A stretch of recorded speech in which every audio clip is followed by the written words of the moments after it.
Banka ganacsiga ee Ethiopia Commercial Bank of Ethiopia ayaa sheegay inuu sanadkan laan ka furan doono Somaliland. Master Bacha oo ah gudoomiyaha iyo agaasimaha banka ayaa magaalada Addis Ababa waxa uu ka sheegay isagoo warbaahinta kula hadlaya inuu sanadkani xafiis ka furan doono Somaliland iyo dalka Sacuudiga. waxaanu qorsheynaynaa inaanu sanadkan laamo cusub ka furanno Somaliland iyo Sacuudiga ayaa yiri isagoo raaciyay.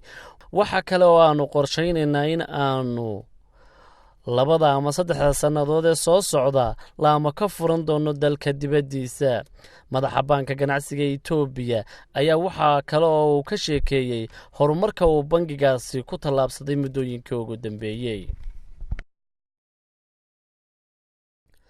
wax soo saarka beeraha ee Kuuriyada Waqooyi ayaa la saadaalinayaa inuu aad hoos ugu dhacay, taasoo ka sii daraysa xaaladda cunno yaraanta ee ka jirtay dalkaasi sida ay sheegeen kooxaha waxindheeya. iyagoo adeegsanaya dayax gamceed ayaa urur fadhigiisu yahay dalka Switzerland waxa uu sheegay in abaartu ay saamaysay dalagyada kala duwan ee waddanka Kuuriyada Waqooyi. qaramada midoobay ayaa sheegtay in 10 qof ee Kuuriyada Waqooyi ku noolba 4 ka mid ah ay u baahan yihiin gargaar cunto, isla markaana wax soo saarka dalaggu uu hoos ugu sii dhacayo sanadba sanadka ka dambaysa. waxaanu haatan gaadhay meeshii ugu hooseysay 5 sano ee ugu dambeysay.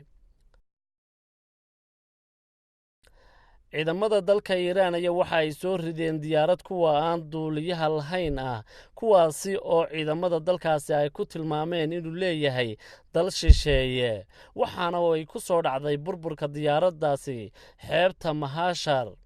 sidaasi waxaa wakaaladda wararka ee IRNA u xaqiijiyey saraakiil ka tirsan dowladda Iran.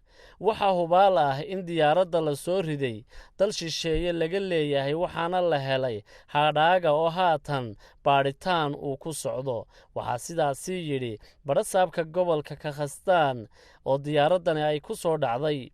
warbaahinta Iran ayaa baahisay in ciidamadoodu ay soo rideen diyaarad aan duuliyo lahayn, balse may bixin wax faahfaahina. saraakiisha iyo warbaahinta Iran ma sheegin dalka diyaaraddaasi laga leeyahay, waxaanay haatan weli wadaan baadhitaano.